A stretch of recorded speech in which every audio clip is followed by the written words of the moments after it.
మాతృదేవోభవ.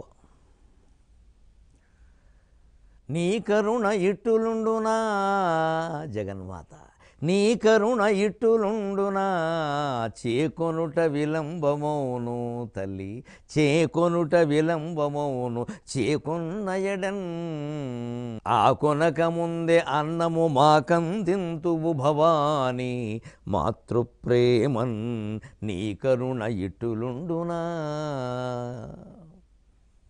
గత 4 భాగాల్లో మనం నా మనస్సు నా మాట వినట్లేదమ్మా, నీ చిత్తం నా భాగ్యం అమ్మవారిని ప్రార్థించాం. ఇప్పుడు వెంటనే నీ కరుణ ఎట్టులుండునా అంటాం. అంటే ప్రార్థిస్తే వెంటనే కరిగిపోతుంది, ఆవిడ కరుణిస్తుంది. సద్యప్రసాదిని విశ్వసాక్షిణి అంటారు. సద్యప్రసాదిని, క్షిప్రప్రసాదిని. అగో ఆ కరుణ పొందిన అనుభవంతో పలికిన మాట ఇది. నీ కరుణ ఇట్టులుండునా, చేకొనుట విలంబమౌను, చేకొన్నయడన్ ఆ కొనక ముందే అన్నము మాకందింతువు భవాని, మాతృప్రేమన్. నీ కరుణ ఇంత గొప్పగా ఉంటుందా అమ్మా? చేకొనుట విలంబమౌను. ఏమిటో మా ప్రార్థనలు స్వీకరిస్తున్నావో లేదో అని అనుమానం కలుగుతుంది, ఆయాసం కలుగుతుంది, నీరసం వస్తుంది. ఆలస్యంగా స్వీకరిస్తావు, వెంటనే స్వీకరిస్తావని చెప్పలేము. మాకు పరీక్ష పెడతావు, శోధన చేస్తావు. కానీ చేకొన్నయడన్, చేకొనడం అనేది స్వీకరించడం అనేది జరిగిందంటే మాత్రం పూర్తి బాధ్యత వహిస్తావు. ఆ కొనక ముందే అన్నము మాకందింతువు భవాని, మాతృప్రేమ. తల్లి ఎలాగైతే బిడ్డకు ఆకలి అవుతుందని గ్రహించి, ఒరే అన్నానికి రారా, అన్నానికి రారా, 12 అయిపోయిందిరా, తినవేమిట్రా అని సంటేస్తూ ఉంటుందో వెనకాల నుంచి, నాకు ఆకలి లేదని వీడు అంటున్నా సరే, ఆకలి అవ్వకుండా ఎలా ఉంటుందిరా, పొద్దున్న అనగా తిన్నావు, నిన్న అనగా తిన్నావు, కాస్త ముద్ద తిన్నాయినా, నిన్నేమన్నా వేరే అడిగానా నేను, తర్వాత చదువుకోవచ్చుగా, చదువేదో, బయటికి వెడుతున్నావు, కాస్త మంచి మాట చేసుకుని వెళ్ళు అని ఉంటుంది. మంచి మాట అంటే భోజనం. పూర్వం అలా అనేవారు, మంచి మాట చేసుకుని వెళ్ళమనేవారు. మంచి మాట అంటే భోజనం. ఇంకా భోజనం చేసి వెళ్ళిపోతే 10ంటికి బయటికి వెళ్ళేవాళ్ళు, తర్వాత వచ్చి చేస్తాను అనుకుని ఆ 10ంటికే 2 ముద్దలు తిని వెళ్ళిపోతే గొడవ ఉండదు. ఇక తర్వాత సాయంత్రం వచ్చినా పర్వాలేదు. అలాగా తల్లి ఎలాగైతే అరసి అన్నం పెడుతుందో, ఆకలి కాకముందే ఇంకా ఇంకో అరగంటకు ఆకలి వేస్తుంది బిడ్డ కనగానే ముందు నుంచి తొందర పెట్టి అన్నం పెట్టే ప్రయత్నం చేస్తుందో, అమ్మవారు కూడా అలాగే భక్తుల్ని కరుణిస్తుంది. ఇంకా అడగకుండానే ఒక్కసారి ఆవిడ కరుణ మన మీద ప్రసరించడం ప్రారంభమైంది. మనం ధ్యానంలో పడ్డాము అంటే ఇక మొత్తం పరధ్యానం ఉండదు, పరాధ్యానమే. పరాధ్యానం, పరాశక్తి ధ్యానం ఆవిడ చూసుకుంటుంది. మనం హాయిగా ధ్యానంలో ఉండిపోవచ్చు, ఏమీ కదలాల్సిన పని లేదు. యోసి సోసి, ఎక్కడున్నామో అక్కడే, ఎలా ఉన్నామో అలాగే, ఏ మార్పు అక్కర్లేదు. భగవంతుడి మనస్సులో చెప్పించడానికి ఏమీ అవసరం లేదు, మనస్సు తప్ప. అది ఎలాగూ మనం వదలమన్నా వదలదు, మన పిశాచంలా పట్టుకుని కూర్చునే ఉంది. అంటే ఆ పిశాచాన్నే మనం బ్రహ్మాండంగా ప్రీతికరమైన పదార్థంగా మార్చుకోవాలి. పిశాచాన్ని పీచుమిఠాయి చేయాలి. పీచు మిఠాయికి కూడా ఇలా పీచులా ఉంటుంది, పిశాచాలకు కూడా పీచులు ఉంటాయి. అందుకని పిశాచాన్ని పీచు మిఠాయి చేయాలి. మనస్సు పిశాచం, అది దాన్ని పీచు మిఠాయి చేద్దాం, దాన్ని కరిగించి పారేద్దాం, అది అమ్మవారి స్థానంలో పెట్టేద్దాం, అమ్మవారి పాదాల దగ్గర. అప్పుడు భక్తి కుదురుతుంది. అంచేతను నీ కరుణ ఇట్టులుండున, చేకొనుట విలంబమౌను, చేకొన్నయడన్ ఆ కొనక ముందే అన్నము మాకందింతువు భవాని, మాతృప్రేమన్. ఈ భాగాన్ని మనం ఈ ప్రార్థనను 4 భాగాల పాటు కొనసాగించుకుంటాం. అమ్మవారి కరుణ అంత తీవ్రముగా, అంత శీఘ్రముగా అందరి మీద ప్రసరించునుగాక. ఇప్పుడు మనం 363వ నామంలో ఉన్నాం. చిదేకరస రూపిణ్యై నమః. స్వాత్మ చితిస్తత్పద లక్ష్యార్థ చిదేకరస రూపిణి 364వ నామంలో ఉన్నాం. చిదేకరస రూపిణ్యై నమః. చైతన్య స్వరూపంతో ఏకరసమైపోయింది. ఆనందాది ధర్మాలన్నీ దీనికి ఉన్నాయి, దానికి ఉన్నాయి. అంచేత మరి కనపడుతోంది కదండి విడిగా అంటే, ఆ కనపడమే భ్రమ అన్నారు. అది చెప్పడం కోసమే దానికి సమాధానం కాదు. తత్వశబ్దానికి లక్ష్యార్థమే చెప్పొచ్చు కదా అంటే, లేదు, వాచ్యార్థం చెప్పందే విషయం అర్థం కాదు. దానికి సమాధానంగానే ఈ నామం చిదేకర స్వరూపిణి. నీకు వేరుగా ఉన్నట్టు కనపడుతోంది ఈ జగత్తు, కానీ ఉన్నదే బ్రహ్మము, జగత్తు లేదు. ఈ వ్యవహారం కోసం ఏర్పడిన భేదం ఇది. ఆ భేదాన్ని పాటించకుండా నిర్మమకారంగా, నిరహంకారంగా, నిరీహంగా, నిర్లేపంగా, నిరంజనంగా మన బాధ్యతలేవో అలా అంటీ ముట్టనట్టుగా తామరాకు మీద నీటి పొట్టులాగా చేస్తూ వెళ్ళిపోయి మిగిలిన సమయం అంతా నమశివాయ, నమో నారాయణాయ, శ్రీమాత్రే నమః అనుకునేటువంటి ధ్యానంలో ఉండగలిగితే అర్థమవుతుంది. అందుకే ఈ సగుణ నిర్గుణాల మధ్యలో భేదం ఉందా లేదా అంటే ఉందంటే ఉంది, లేదంటే లేదు. భిన్నాప్య భిన్నాపి, అది భిన్నము అభిన్నము కూడా. ఎందుకంటే ఏదో ఒక రకరకాల వస్తువులో మనం గీత గీసి మధ్యలో ఖాళీని బట్టి రెండు వస్తువులను వేరు చేస్తే ఉన్నట్టు కనపడుతుంది. నిజానికి ఖాళీ కూడా ఒక వస్తువేని గ్రహించగలిగితే వస్తువుల మయం అనడానికి లేదు. వస్తువులుగా తయారు చేసింది మనమే. చెట్టుగా ఉంటే చెట్టే, అదేమో కొయ్యి అయింది, చెక్క అయింది, కొమ్మ అయింది, కమ్మి అయింది, పీట అయింది, కోడయింది. చెట్టు కొయ్యి మొక్కయి కోడయ్యాక కదా పీట అయింది, లేదా చెట్టేగా. ఆ చెట్టు కూడా మూలాన కడితే విత్తనమేగా, ఆ విత్తనం కూడా మూలాన కడితే పంచభూతాత్మకమేగా, ఆ పంచభూతాల మూలాల్లో కడితే ఉన్నది మహాభూతమేగా ఆకాశం, ఆ ఆకాశం మూలాల్లో కడితే ఆకాశ స్వయం విష్ణువు అయిపోయాయి. అంచేది ఏ వస్తువును పట్టుకున్న దాని మూలంలోకి వెళ్ళినప్పుడు కూడా ఆకాశం కనిపిస్తుంది. ఆకాశమే భగవత్ స్వరూపం. ఖాళీ కారణంగా వస్తువుల మధ్యలో ఉన్నటువంటి ఖాళీ కారణంగా వస్తువులను వేరు చేసి మనం ఆలోచించడం వల్ల రకరకాల ఇష్టాలకి, అయిష్టాలకి, రాగానికి, ద్వేషానికి, శుభానికి, అశుభానికి, జయానికి, అపజయానికి, మానానికి, అవమానానికి, గెలుపుకి, ఓటమికి మనం గురి అవుతున్నాం. ఆ వేరు చేసి చూడడం మానేస్తే అన్నీ ఒకలాగే ఉంటాయి. అప్పుడు ధర్మమే చేస్తాం, అధర్మం ఎలా చేస్తాం? ఏది చేసినా ఒకటే అయినప్పుడు ధర్మమే చేయొచ్చు కదండి. అందుకే వేదాంతానికి రెండు వైపులా పదులు ఉంటుంది. ఎలా వాదించేవాడు అధర్మం కూడా చేయొచ్చు కదా అంటాడు. అధర్మం అని నీకు భేదం ఎందుకు కనిపిస్తోంది అసలు? స్వార్థం అనేది ఒకటి ఉండబట్టి. స్వార్థం లేనివాడు ధర్మమే చేస్తాడు. ఏది పద్ధతిగా జరగ ఒక ఉద్యోగం ఉన్నాడు ప్రభుత్వ కార్యాలయంలో, ఆయనకి ఏదో పింఛనో పథకమో ఏదో పెట్టి వారందరికీ ఇవ్వండి అన్నాడు. అతను ఖచ్చితంగా దాన్ని దైవ సేవగా నిష్పక్షపాతంగా భావిస్తే అంతా ఒక్కటే అంటే ఏది చెప్పారో అదే చేస్తాడు. ఎప్పుడు తేడా చేస్తాడు? అధర్మం ఎప్పుడు చేస్తాడు? చెబుతూనే ఉంటారు కానీ మనం కొంచెం చూసుకోకపోతే గవర్నమెంట్ వాళ్ళు ఊరికే ఇచ్చేస్తున్నారు వీళ్ళందరికీ. నెలకు 2,000 ఈ మధ్య పెంచేశారు కూడా 3,000. ఎందుకు ఇవ్వాలి? పని లేదటి అని వచ్చిన ముసలావిడ ఎవరో బాబు నాకు 6 నెలలు ఒకసారి ఇస్తానని చెప్పారు, 6 3 18,000 ఇవ్వమంటే 18,000 నీకు ఇవ్వాలంటే 2,000 నాకు కొట్టాలంటాడు. ఎందుకంటే ఈయనకి ఏమనిపిస్తుంది మధ్యలో అది ఊరికే ఇస్తున్నారు. ఊరికే ఎవరి సొమ్ము ఎవరికి ఊరికే ఇస్తున్నారు? ప్రజల సొమ్మే ప్రజలకు ఇస్తున్నారు కదా, వారి జేబుల్లోంచి ఏమి ఇవ్వట్లేదు కదా. అంచేది ఈ ఉద్యోగి ప్రజల సొమ్మే ప్రజలకు ఇస్తున్నాడు. నిజానికి మనం కూడా ఇంకా ఈ శ్రమ పడేది వారి కోసమే నిర్ణయించుకుంటే ధర్మంగానే చేస్తాడు. అంటే అద్వైత భావన ఉన్నవాడు, ప్రపంచమంతా విష్ణు స్వరూపంగా భావించగలిగిన వాడు ధర్మమే చేస్తాడు, అధర్మం చెయ్యడు.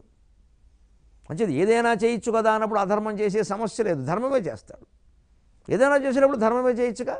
ఏదో నువ్వు ఆశిస్తున్నావు కాబట్టి ఆ ధర్మం చేస్తున్నావు. ఏమీ ఆశించిన వాడు ధర్మమే చేస్తాడు. అంటే ధర్మాధర్మాల మధ్యలో తేడా ఎక్కడుంది? ఆశ అనాశలో ఉంది. మనం ఆశపోతులం కాబట్టి పార్టీలు మారుతున్నాం. మనం ఆశపోతులం కాబట్టి టిక్కెట్ల కోసం అర్జెంటుగా పార్టీ మారుతున్నాం, నాయకుడిని కలుస్తున్నాం. ఆయన టిక్కెట్ ఇస్తాడు అంటే ఉంటున్నాం అందులో, ఇవ్వడు అంటే వెంటనే వెనక్కి వచ్చి మనం ఏ పార్టీకి ద్రోహం చేయడానికి సిద్ధపడ్డామో మళ్ళీ ఆయన్ని ఆశ్రయిస్తున్నాం. మొత్తం కోతుల భాగవతంగా తయారైంది. ఇసుక దక్కడ పేడ దక్కడ. ఓ పక్క ఇసుక పెట్టారట, ఓ పక్క పేడ పెట్టారట. రెండు కలిపి తోద్దామని చూశాట. సాధ్యం అవుతుందా? పేడ కొంచెం బరువుగా ఉందని కొంచెం పేడ తీసి ఇందులో వేశారట. అప్పుడు ఈ పేడ అంటుకున్న చేత్తో ఇసుక పట్టుకుంటే ఇసుక పేడ కట్టుకుంది. అప్పుడు ఇసుక తీసి ఇందులో వేస్తే ఆ ఇసుక పేడ కట్టుకుని ఇసుక ఏదో పేడ ఏదో తెలియకుండా పోయింది. అందుకే ఇసుక తెక్కడ పేడ తెక్కడని చెప్పారు పూర్వం వాళ్ళు. ఏమిటి రాజకీయ పని లేక. ఇందులోంచి అందులో వేద్దామంటే పేడ తడి కారణంగా ఇసుక కట్టుకుంటుంది, అందులోంచి ఇందులో వేద్దామంటే ఆ ఇసుక పేడ కట్టుకున్న ఇసుక అందులో పడదు. ఎటు తెమలది? మొత్తం ఇదంతా ప్రజలు గమనిస్తున్నారు. ఇప్పుడు ఏ పార్టీని నమ్మే స్థితిలో లేరు, ఏ నాయకుడిని నమ్మే స్థితిలో. ఎందుకంటే ప్రతి నాయకుడు వంశపరంపర వ్యవహారమే సాగిస్తున్నాడు.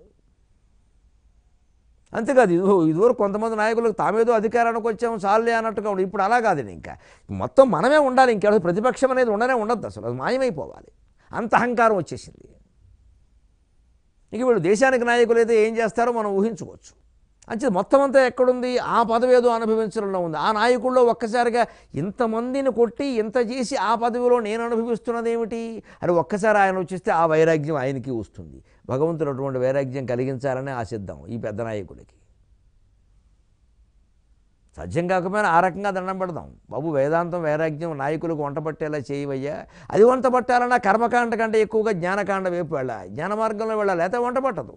లేకపోతే మీరు కర్మకాండ అంతటి స్వార్థానికే వినియోగించుకుంటారు. అమ్మవారిని మొత్తం జేబులో పెట్టుకున్నట్టే ఉంటారు వీళ్ళు. అది సాధ్యం కాదు. అంచేతనే మనం గ్రహించవలసింది మన పూజా విధానంలో కూడా ఉన్న విషయం ఈ చిదీకరస రూపిణి అంటే సగుణం ఎలా నిర్గుణం అవుతుందండి? పూజా కర్మకాండ ఎలా జ్ఞానకాండలోకి మారుతుందండి? మారుతుంది. మన పూజా విధానంలో ఉందండి అది. మనస్సు మనస్సు అని మనం అంటున్నాం. మనస్సు అంటే ఏమిటి ఆలోచించండి. ఆలోచనే మనస్సు. ఆలోచన లేనప్పుడు మనస్సు ఎక్కడుంది? సుషుప్తిలో మనస్సు ఎక్కడుంది? గాఢనిద్రలో మనస్సు లేదంటే మరి లేని మనస్సు ఎక్కడి నుంచి వస్తుంది? అంతవరకు ఎక్కడికొక్కడికి వెళ్ళి ఉండాలి కదా. ఒక పదార్థం అయితే దానికి ఒక రూపం అనేది ఉంటే అది ఎక్కడైనా ఉంటే మనకు కనిపించకుండా ఉండొచ్చు, కానీ ఎక్కడో అక్కడ ఉండాలి కదా. లేకపోతే మనస్సు ఎప్పటికప్పుడు పుట్టిందా? ఏదో ఒకటి తెలుసుకోవాలి కదా. చిత్రం ఏమిటంటే మనస్సు అంటే ఆలోచనే. ఆలోచన లేకపోతే మనస్సు లేదు. చిత్తం నాస్త్యేవ నాస్త్యేవ నాస్త్యేవ నసంశయ అంటారు యోగ వాసిష్టంలో. మనస్సు లేదు, మనస్సు లేదు. లేని మనస్సు మీద ఎంతమంది ఎన్ని పరిశోధనలు చేశారో చేస్తున్నారో గమనించండి. అందుకే ఎప్పటికీ ఎన్ని పరిశోధనలు చేసినా మనస్తత్వం అర్థం కావడం కష్టం. ఎందుకంటే దానికి ఒక తత్వమే లేదు. ఆ పరం ఉంది, ఈ పరం ఉంది, అన్కాన్షియస్, సబ్ కాన్షియస్, కాన్షియస్. ఎవరికి వీడి కాన్షియస్ పోగొట్టేవాడు ఈ మాటలు మాట్లాడుతూనే ఉంటాడు. ఎన్ని పొరలు లెక్క పెట్టినా కింద ఇంకో పొర ఉంటుంది. ఎందుకు ఉంటుందంటే లేని దాన్ని లెక్క పెడుతున్నాం మనం. ఇక్కడ ఉల్లిపాయకి పొరలు తీయండి, ఎన్ని పొరలు తీస్తాడు? అసలు ఉన్నదే పొరలు, నువ్వు పొరలు తీస్తున్నావు. ఇక్కడ మూలం అనేది ఏమో కనిపెట్టేది, మూలం శూన్యం. దాని నుంచి పుట్టిన మనస్సును మనమే ఉందని చెబుతున్నావు. ఇక్కడ మనస్సు అంటేనే ఆలోచన. ఆలోచన ఉన్నప్పుడే మనస్సు స్ఫురిస్తుంది. ఆలోచన లేకపోతే మనస్సు లేనట్టే. అంచేది ఆలోచన ఎప్పుడు చేస్తాం మనం? ఆశ ఉన్నప్పుడే, భయం ఉన్నప్పుడే, కోరిక ఉన్నప్పుడే. ఈ కోరికల్ని ఈ భయాలను జయించగలిగితే ఆలోచన లేదు. ఆలోచన లేకపోతే మనస్సు లేదు. నిర్వికల్ప సమాధి. ఏదైనా ఒకటే. ఈ సగుణ నిర్గుణాలు రెండూ ఒకటే. దాని నుంచే నువ్వు తీస్తున్నావు, దానికే పడుతున్నావు అనడానికండి మన ఆరాధనా విధానంలో ఒక అద్భుత విధానం ఉందండి. హిందూ ఆరాధన, విగ్రహారాధన, దేవాలయ వ్యవస్థ, మన పండుగలు, పబ్బాలు, ఆచారాలు, సంప్రదాయాలు ఎంత గొప్పవో తెలుస్తుందండి ఈ ఉదాహరణ వల్ల. బెల్లం గణపతిలో ఒక విధానం ఉందండి. వెనక చెరుకు తోటల్లో బెల్లం పొయ్యి పెట్టి వండిన వాళ్ళు మొట్టమొదటి తయారైన బెల్లంతో గణపతి విగ్రహం చేసేవారండి. బెల్లం గణపతి అనేవారు. వాళ్ళు ఆ చేను గట్టు మీదే పెట్టి పూజ చేసేవారండి. అది అక్కడ ఏదో ఓ రేకు ఏదో పెట్టేవారులేండి, బొత్తిగా మట్టిలో పెట్టేరు కదా, ఏదో చేసేవారు. దానికి అక్కడ ఏవో నాలుగు ఆకులు పువ్వులు దొరుకుతాయి. గణపతి పూజ మరీ తేలిక కదా. గణపతి సులభంగా హాయిగా మన అనుగ్రహిస్తాడు. ఏదో దొడ్డిలోనే తచ్చాడు పిచ్చి మొక్కలివి నీకు ఏ ప్రీతి కలిగించును అంతే లెక్క. ఆ దొడ్లో ఉండే మొక్కలు పూలు పట్టుకొచ్చి అక్కడ వేసేసిన 21లో ఇవి కూడా ఉన్నాయరా, పర్వాలేదురా అంటాడు అంతే. అంత సులభ సాధ్యుడు గణపతి. ఎందుకంటే ఆయన రూపమే సులభంగా సాధ్యమైంది. నలుగుపిడితో చేసేసింది అమ్మవారు. ఆ కథలో ఉండే తత్వమే అది. అందుకని ఆ బెల్లం గణపతిని చేసిన విచిత్రంగా వాళ్ళు ఆకులతో పూజ చేసేవారండి, పువ్వులతో పూజ చేసేవారండి, ప్రదక్షిణ ఏదో చేసేవారండి. నైవేద్యం పెట్టాల్సి వచ్చేసరికి ఏం పెడతారు? ఆ గణపతి బొమ్మ నుంచే కాస్త కటి భాగం లావుగా ఉంటుంది కాబట్టి అక్కడ పాదాల దగ్గర అక్కడ విగ్రహం చేసినప్పుడు ఎంతో కొంత బెల్లం ఇలా మొక్కల కింద విడిగా కొంచెం పైకి ఇలా పెచ్చులు రేగినట్టుగా వస్తుంది కాబట్టి అందులోంచే గిల్లి నైవేద్యం పెట్టేవారు. ఆశ్చర్యం ఇది. మహత్తరమైన తత్వం ఇది. ఆశ్చర్యమే కాదు, మహత్తరమైన తత్వం ఉంది ఇందులో. బెల్లం గణపతి బొమ్మ నుంచే కొంత బెల్లాన్ని గిల్లి ఆయనకి నైవేద్యం పెట్టాం. అంచేత నిర్గుణాన్ని నుంచే గిల్లి సగుణం తీసుకొచ్చాం. ఈ సగుణాన్ని తిరిగి నిర్గుణంలో కలిపేస్తాం. ఇప్పుడు చెప్పండి, సగుణ నిర్గుణాల మధ్యలో భేదం ఉన్నట్టా లేనట్టా? ఒక పంచదార చిలకని తీసుకోండి, అర్థమవుతుంది. పంచదార చిలక, పంచదారతో ఉన్న చిన్న ఏనుగు. చిలకలతో పంచదారతో చేస్తారు కదండి చిలకలను, పంచదార చిలకలు అంటారు. చిలకలే కాదు, ఈ మధ్య రకరకాల బొమ్మలు కూడా చేస్తున్నారు. పూర్వం చిలకలే చేసేవారు. పంచదార చిలక అన్నప్పుడు మీకు దాన్ని సగుణం అనాలా నిర్గుణం అనాలా? కనపడుతోంది వస్తువు, కానీ దాన్ని చిలక అనాలా పంచదార అనాలా? రెండూ చెప్పచ్చు. పసిపిల్లాడికి అది ఇస్తే కేవలం తీపి అన్న భావంతో అది చిలకో ఏనుగు బొమ్మో కుక్క బొమ్మో వాడికి తెలియదు. దేన్నైనా చేయొచ్చు పంచదారతో, మూసను బట్టి దేన్నైనా చేయొచ్చు. కానీ ప్రత్యేకించి ఆ బొమ్మను అతను గుర్తుపట్టి వేరే చిలకను చూసి, వేరే చిలక బొమ్మ చూసి ఈ పంచదారతో తయారైంది కూడా చిలకే అని గ్రహించాక పంచదార చిలక అంటాడు తప్పితే, లేకపోతే పంచదారే అంటాడు, చిలక అనడు. అంటే సగుణ నిర్గుణాల మధ్యలో భేదం ఉందా లేదంటే ఉందని చెప్పచ్చు, లేదని చెప్పచ్చు. ఎలాగా? పంచదార చిలక అర్థమైతే అర్థమవుతుంది. తెలియకముందు పంచదార పిల్లాడికి, పసిపిల్లాడికి తెలియకముందు పంచదార, కేవలం పంచదార గట్టిపడిందంతే, లేదా బెల్లం ఏదైనా సరే. తెలియకముందు బెల్లం, తెలిసాక గణపతి, బెల్లం గణపతి. ఆ గణపతి ఎక్కడి నుంచి వచ్చాడు? అక్కడ తయారైన బెల్లం నుంచే వచ్చాడు. ఇంకా గణపతి రూపం కాకుండా విడిగా బెల్లం ఉంది అక్కడ, దాన్ని బెల్లం అంటున్నారు, దీన్ని గణపతి అంటారు. ఎక్కడి నుంచి వచ్చింది? ఇది జ్ఞానమా అజ్ఞానమా? మన ఆరాధనా విధానం అంత గొప్పది. అజ్ఞానం నుంచి జ్ఞానంలోకి తీసుకెడుతుంది. నేను చెప్పేది అది, ఆ తత్వం గ్రహించమని. అంతేగాని ఆ గణపతి ఆరాధన మానేయమని కాదు. అంతకంటే పాపం ఉందా? ఎలా మానేయమని చెబుతామండి? అంతకంటే పాపం ఉందా? విగ్రహారాధన మానేస్తే మనకి దారి తెనుగు లేదండి, అజ్ఞానంలో పడిపోతాం. తప్పనిసరిగా గుళ్ళోకి వెళ్ళాలి. చాలాసార్లు చెప్పాను వివేకానందుల మాట. 20 ఏళ్లవాడు గుళ్ళోకి వెళ్ళకపోతే తప్పు, 60 ఏళ్లవాడు వెడితే తప్పు. ఎందుకు తప్పు అనంటే 60 ఏళ్ళ నాటి గ్రహించాలి. అప్పుడు కూడా గ్రహించకుండా ఇంకా ఊరికే నేను అభిషేకం చేసుకున్నానండి, దానివల్ల ఈ ఫలితంగా, ఫలితం కోసం అభిషేకం చేస్తున్నామంటే అది అభిషేకం కాదయ్యా, బాత్రూంలో స్నానం అయ్యా, నన్ను క్షమించు. ఫలితం కోసం అభిషేకం చేయకూడదండి. It is nothing but bathroom స్నానం. కోపం వస్తే ఇంగ్లీష్ వస్తుంది. దేవుడికి అభిషేకం కోరి ఫలితం ఆశిస్తున్నామంటే అది ఏం లేదు, మన ఒంట్లో బాత్రూంలో చేసిన స్నానం అది. అభిషేకం ద్వారా నువ్వు అనుభూతి ఎందుకు పొందలేకపోతున్నావు మిత్రమా? ఓం నమ సోమాయ చ రుద్రాయ చ, నమ ఉగ్రాయ చ భీమాయ చ, నమ శంగాయ చ పశుపతయే చ, నమ స్తామ్రాయ చ అరుణాయ చ, నమ శంభవే చ మయోభవే చ, నమ శంకరాయ చ మయస్కరాయ చ, నమ శివాయ చ శివతరాయ చ. అంటే ఒంట్లో నారాలయం కదలడం లేదా? మనస్సేవు స్పందించడం లేదా? వెంట్రుకలు నిక్కపొడుచుకోవడం లేదా? కొడుకు పెళ్ళి, కూతురు ఉద్యోగం, ఇవే మిగులుతున్నాయా? ఇదే మన అభిషేకం? మోకాలు నొప్పి, నడుము నొప్పి, ఇవేనా? అసలు ఆ మాటలంత గొప్పవండి. ఓం నమ శంభవే చ మయోభవే చ, నమ శంకరాయ చ మయస్కరాయ చ, నమ శివాయ చ శివతరాయ చ. గాల్లోకి లేచిపోతే బాగుండు అనిపించట్లేదా? అది అభిషేకం. అప్పుడు ధారపాత్ర నుంచి పడే నీళ్లు చాలు, మనం పోయక్కర్లేదు. ఇక్కడ బొట్టు బొట్టు శివుని చేరుతోంది. క్షణము క్షణము శివుని స్మరించగలిగితే అభిషేకం ఎంత పవిత్రం. రోజు అభిషేకం చేస్తాం, ప్రతి క్షణం అభిషేకం చేస్తాం. 20 ఏళ్లవాడు ఈ రహస్యాన్ని గ్రహించకపోతే నేను తప్పు పట్టనండి. 60 ఏళ్ళకు కూడా గ్రహించరై. దురదృష్టవశాత్తు 60 ఏళ్ళు దాటిన వాళ్ళే గొళ్ళల్లో ఎక్కువ ఉంటారు. 20 ఏళ్ళ వాళ్ళు కనపడరాయి. 20 ఏళ్ళ వాళ్ళు ఉన్నారంటే గర్ల్ ఫ్రెండ్ కోసమో బాయ్ ఫ్రెండ్ కోసం వస్తాడే, రాకపోయినా అదే కోరిక కోరతాడే. మా నాన్నగారు ఒప్పుకోవట్లేదు, ఈ పెళ్ళికి ఒప్పుకునేలా చూడు. సన్నాసి, బుద్ధి లేదు. నీ పెళ్ళి ఏమైనా సీతారామ కళ్యాణమా, గిరిజా కళ్యాణమా? మీ నాన్న ఒప్పించాలా? మీ అమ్మను ఒప్పించాలా? మరి అదే తండ్రి వచ్చి దండం పెడతాడు, మా అబ్బాయి ఈ లవ్ మ్యారేజ్ మానేలా చూడమని. దేవుడు ఎవరి కోరిక తీర్చాలి? దయచేసి ఆలోచించండి. దేవుడు ఎవరి కోరిక తీర్చాలి? ఆ తల్లిదండ్రుల కోరిక, ఈ పిల్లల కోరిక? దేవుడు ఎవ్వరి జోలికి వెళ్ళడు. మీ కర్మర అబ్బాయిని పోతాడు, శుభ్రంగా అభిషేకాలు చేయించుకుంటాను, కోరికలు తీరుస్తాడు అనుకోవడం పిచ్చి మాట. అందుకోసం కాదు దేవుడు అన్నది. కోరికలు లేకుండా చేయడానికి దేవుడు, కోరికలు తీర్చడానికి దేవుడు కాదు. దేవుడిని ఉపయోగించుకోవాల్సింది కోరికలు లేకుండా చేసుకోవడానికి, కోరికలు తీరడానికి. బెల్లం గణపతి, పంచదార చిలక అర్థమవుతే తత్వం అంతా అర్థమవుతుంది. సగుణ నిర్గుణాల మధ్యలో భేదం ఉందా లేదా అంటే పంచదారకి చిలక్కి మధ్యలో భేదం ఉందా లేదా చెప్పండి. చిలక అనే రూపం మనకి పరిచయం లేకపోతే అది కేవలం పంచదార. తెలియకముందు చిలక అనే రూపం తెలిసాక అది పంచదార చిలక. పంచదార చిలక అని కూడా ప్రత్యేకంగానో చిలకే అంటాం. పంచదార చిలకను చూడండి, తెలియకముందు చిన్నపిల్లాడికి అదేమిటో చిలక రూపం ప్రత్యేకంగా తెలిపితే కేవలం పంచదార. రూపం తెలిసాక ఆ చిలక రూపం అక్కడ కనబడుతోంది కాబట్టి అది చిలక అంటాడు.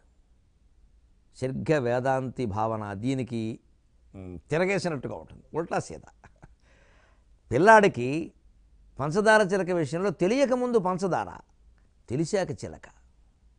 వేదాంతికి తెలియకముందు సగుణం, తెలిసాక నిర్గుణం. ఆ భేదం తెలియకముందు ఏమిటో ఇది బల్ల, ఇది కుర్చీ, ఇది మనిషి, ఇదేదో గేది, ఇదేదో చెట్టు అంటాడు. తెలిసాక సర్వం బ్రహ్మమయం, సర్వం బ్రహ్మమయం. ఇది తేడా. అంచేత బాల్యం అజ్ఞానానికి సంకేతం, ఈ పెద్ద రకం జ్ఞానానికి సంకేతం. అంచేత 20 ఏళ్లవాడు గుళ్ళోకి వెళ్ళకపోతే తప్పు, 60 ఏళ్లవాడు వెడితే తప్పు. మానేయమని కాదు, ప్రతి క్షణం వెడుతున్న ప్రతిసారి ఇన్నిసార్లు వెళ్ళాం, ఇన్నేళ్ళు వెళ్ళాం, ఏం తెలుసుకున్నాం? ఎందుకు వెళ్ళడం? కాళ్ళు అరిగిపోతున్నాయి, వెళ్ళి గుళ్ళు తిరిగి యాత్రలు చేసి ఏం తెలుసుకున్నాం? యజ్ఞంలో పూర్ణాహుతి చేస్తారు, కురుడి వేస్తారు. మీరు గమనించండి, కొబ్బరికాయ వేరండి, కురుడి వేస్తారు. ఎందుకు కురుడి వేస్తారు? కురుడి అయిన తర్వాత ఇంక అందులో నీళ్లు ఉండవండి. కురుడి పగలగొట్టడం కూడా కష్టం. ఒకరు మీరు పగలగొట్ట పై పెంకు ఊడిపోయి ఆ కురుడి పడంగా యజ్ఞంలో పడుతుంది. అలాగే పడాలంటారు అక్కడ. పచ్చి కొబ్బరికాయలు కొట్టరు అక్కడ, కురుడివే కొడతారు, ప్రత్యేకించి తెస్తారు పూర్ణాహుతిలో. అంటే నీ కోరికల్ని మొత్తం అక్కడ ఆహుతి చేసేయి, అన్ని కోరికలు ఆహుతి అయిపోవాలి. కురుడిలో నీళ్లు ఉండవు, ఇంక ఇందులో ఈ జల ఊరద్దు, ఇంక ఈ కోరికలు ఊరద్దు, అది ఎండిపోవాలి, కురుడి కట్టాలి. కురుడి కట్టింది కేవలం మళ్ళీ నూనె అవుతుంది అంతే, ఎండబెడితే అది కూడా చాలా కష్టం. ఆ నూనె యజ్ఞాగ్ని ప్రజ్వలించడానికి ఉపయోగపడుతుంది, నూనె అయినా నెయ్యి అయినా. అంచేది మనస్సులో ఉండే కోరికలన్నింటినీ మొత్తం రద్దు చేసుకుని యజ్ఞాగ్నిలో పూర్ణాహుతి చేయవయ్యా అని అక్కడున్న ద్రవ్యాలు మొత్తం మూటగట్టి అందులో వేసేస్తారు. అంటే ఇక్కడ శేషం కూడా ఏమీ మిగలదు. ఇక్కడ యజ్ఞం చేశామనే భావన ఉండకపోవడమే మంచిది. ఎందుకంటే మళ్ళీ అదో గర్వం అయిపోతుంది. ఇంకా నేను అహోరాత్రం చేశాను, నేను అతిరాత్రం చేశాను. పెళ్ళి అయిన ప్రతివాడు 3 రాత్రులు చేస్తూనే ఉన్నాడు ఇక్కడ. అవన్నీ గర్వానికే దారితీస్తాయి. ఇంకా అహోరాత్రాలు అతిరాత్రాలు ఏదైనా జరగని, అహోరాత్రమా అతిరాత్రమా 3 రాత్రుల మనుగుడుపులా పక్కనెట్టు నువ్వేం గ్రహించావు, నీ జీవితంలో ఏ మార్పు వచ్చింది? మైకు పట్టుకుంటే వదలలేం, మనం అహోరాత్రం చేస్తాం. ఇక్కడ 100 మంది చుట్టూ ఉంటే తప్పితే మనకు ఏమీ తోచదు, మనం అతిరాత్రం చేస్తాం. ఇక్కడ శోభనవరాత్రులకి దీనికి తేడా ఏముండదు. ఈ మాట్లాడాలనే వ్యామోహం, జనసాంగత్యం వ్యామోహం, ధన సాంగత్యం, కనక సాంగత్యం, రకరకాల సాంగత్యాలు, ఈ కాంక్షలు, ఈ కోరికలు, వారెవరో గొప్పవారు, వీరెవరో తక్కువవారు, వారు ఇక్కడికి వస్తారు, వీరు ఇక్కడి నుంచి ఎడతారు, ఇవన్నీ ఉన్నంతకాలం ఎన్ని అహోరాత్రాలు చేసినాను, అతిరాత్రాలు చేసినా అవన్నీ శోభనవరాత్రులతో సమానమే. ఈ ఆలోచన ఏ కోరికలను వదిలాం, ఏ కోరికలను ఆహుతి చేశాం, లేకపోతే ఎందుకు ఈ పూర్ణాహుతి? ఊరికే పూర్ణం బోరులు తినడానిక? ప్రతి ప్రక్రియలోనూ ఎంత వేదాంతం ఉందో గమనించ. శిఖరస్థాపన చేస్తే శిఖరం నుంచి బూర్లు పోస్తారు. భగవంతుడు అత్యున్నతంగా ఉన్నాడు. అత్యున్నతమైనటువంటి భగవంతుడి నుంచి అందరికీ తీపి పడుతోంది. తీపి పంచిపెట్టండి. భగవత్ ప్రసాదం అంటే తీపి, అది చేదు కాదు, కారం కాదు. పైన గారెలు పోస్తే భగవంతుడు ఏం కాదనడు, పూరీలు పెడితే ఏం కాదనడు, పులుసు పోస్తే ఏం కాదనడు. కానీ లోకానికి అందవలసింది తీపి. అందుకని శిఖరం మీద బూర్లు పోస్తున్నారండి, చూద్దాం రండి బూర్లు. ఆ బూర్ల కోసం కొట్టుకుంటారండి జనం. భగవత్ ప్రసాదం ఎవరికైనా అందినా కూడా వాళ్ళు ఒక్కళ్ళు తినరండి, అందరికీ పంచుతారు. అది భగవత్ ప్రసాదం. మరి మన సంపదల విషయంలో మనం ఎందుకంత స్వార్థంతో వ్యవహరిస్తున్నాం మిత్రమా? దాన్ని కూడా భగవత్ ప్రసాదంగా ఎందుకు భావించట్లా? ఎవరన్నా అడిగితే ఏమండి మీ వ్యాపారాలు చాలా బాగున్నాయి, కోట్లు సంపాదించారంటే ఏదో దైవానుగ్రహం ఉంటున్నామే, దైవానుగ్రహమైన బూర్లు అందరికీ పంచుతున్నామే, దైవానుగ్రహమైన సంపదను ఒక్క కొడుక్కే ఎందుకు పంచుతున్నామండి? మావాడనే వ్యామోహం దేనికండి? అయ్యా మీరు 30 ఏళ్ళు 50 ఏళ్ళు ఈ పార్టీలో ఉన్నారు కదా, మీరు పార్టీ ఎందుకు మారారండి, మీ అవసరం ఏమిటంటే అబ్బాయి భవిష్యత్తు గురించి అంటే అబ్బాయే నీకు ముఖ్యం కదమ్మా, అబ్బాయే నీకు ముఖ్యం కదా నాయన. మరి ఎంతకాలం ప్రజల ముఖ్యం అని చెప్పావు? ప్రజలను మోసం చేసినట్టే కదా. మరి అక్కడ ఎన్నికల సభల్లో ప్రచారం చేసినప్పుడు, అసెంబ్లీ ఎన్నికల్లో గతంలో జరిగిన ఎన్నికల్లో మా అబ్బాయి చాలా ముఖ్యం, మా అబ్బాయి పదవుల గురించి నేను ఉన్నాను ఎందుకు చెప్పలేకపోయాం? మనం ప్రజలను మోసం చేసామా లేదా? ఇప్పుడు అబ్బాయిలు ముఖ్యమయ్యారు, మనవాళ్ళు ముఖ్యమయ్యారు, వాళ్ళ భవిష్యత్తులు ముఖ్యమైనవి. ప్రజలు పక్కకు పోయారు. ప్రజలు ఎప్పుడు చవట వేధవులు, చవట సన్నాసులు, ఊరికే వాళ్ళు ఓటు వేయడానికి ఉన్నారు. ఇక్కడ ఈ మొత్తం ఆలోచించుకుంటే ఈ పార్టీలు మారేవాళ్ళలో ఒక్క క్షణం వెనక్కి తిరిగే మనం ఏం చేస్తున్నాం అసలు? ఎందుకు ఇది? ఈ అబ్బాయి మీదో అమ్మాయి మీదో వాడి భవిష్యత్తు మీదో మనకెందుకింత గొడవ? 70 ఏళ్ళు వచ్చే 80 ఏళ్ళు వచ్చే పోవడానికి సిద్ధంగా ఉన్నామే. ఈ వయసులో ఈ అప్రతిష్ట అవసరమా? 50 ఏళ్ళుగా ఉన్న పార్టీ మారామనే అప్రతిష్ట అవసరమా? ఇందులోనే చచ్చిపోతే, ఈ జెండా కిందే చచ్చిపోతే ప్రజలు కనీసం మంచి మాట చెప్పుకుంటారు. సిపిఎం అండి, ఓంకారం ఉండేవాడు. నిజంగా ఆ పేరు ఆ తల్లి ఎలా పెట్టిందో కానీ ఓంకారాన్ని, నిజంగా ఓంకారం అండి. ఆయన నాకు బాగా తెలుసు. నేను నర్సంపేటలో పనిచేసిన రోజులు ఆయన ఎమ్మెల్యేగా ఉండేవాడు. చచ్చే వరకు కమ్యూనిస్ట్ అంటే కమ్యూనిస్ట్ అంతే, మారలేదండి. ఓ సిద్ధాంతం ఉంది. కాంగ్రెస్లో కూడా ఉన్నారండి అటువంటి మహానుభావులు. పూర్వం నుంచి ఉన్నవాళ్ళు ఉన్నారండి. వాళ్ళు మారరండి. వాళ్ళు టికెట్ ఇవ్వకపోయినా వాళ్ళు మారరండి. వాళ్ళు అలాగే ఉంటారండి. వాళ్ళు అంటే మూల కాంగ్రెస్, మూలమైన బీజేపీ, మూలమైన కమ్యూనిజం, జాతీయ పార్టీల గురించి నేను చెబుతున్నా. పుట్టగొడుగులా పుట్టే ప్రాంతీయ పార్టీల గురించి నా నోట ఎప్పుడూ రాదు. నేను జాతీయ పార్టీల గురించే మాట్లాడతాను. ఇవన్నీ మొత్తం రాష్ట్రాల మధ్యలో తగాదాలు పడతాయి తప్పితే ఏమీ సాధించేది లేదు. ఇక్కడ ఊరికి ప్రజలను రెచ్చగొట్టడానికి పనికొస్తాయి. మరి ఆ జాతీయ పార్టీల్లో ఉన్న నాయకులు అలా ఎందుకు ఉండిపోయారంటే వాళ్ళకి వస్తాయి గెలుపులు ఓటములు ఉంటాయి, జీవితం అన్నాకేమిటి అని వాళ్ళు ఉండగలుగుతున్నారే. కొత్తగా వచ్చే అబ్బాయిల గురించి అమ్మాయిల గురించి మనవాళ్ళ గురించి మారిపోతారా? ఒక క్షణం వెనక్కి తిరిగి నా బతుకు ఇలా ఆ జెండా కింద చచ్చిపోతే బాగుండే, ఓ బుచ్చలపల్లి సుందరయ్యలాగా, ఒక ఓంకార్లాగా, ఓ వాజ్పేయిలాగా జీవిస్తే. ఓ కాంగ్రెస్ నాయకులు మహానుభావులు ఎంతమంది ఉన్నారండి. ఏం జరిగిందంటే మారన్న వాళ్ళు. అలా ఆలోచన చేద్దాం. వేదాంతాన్ని రాజకీయాలకి మొత్తం జీవితానికి అన్వయించుకుంటే స్వచ్ఛమైన జీవితం మిగులుతుంది. సుఖంగా పోతాం. ఆ సుఖమైన ముగింపే కదా కోరుకునేది. సెలవు.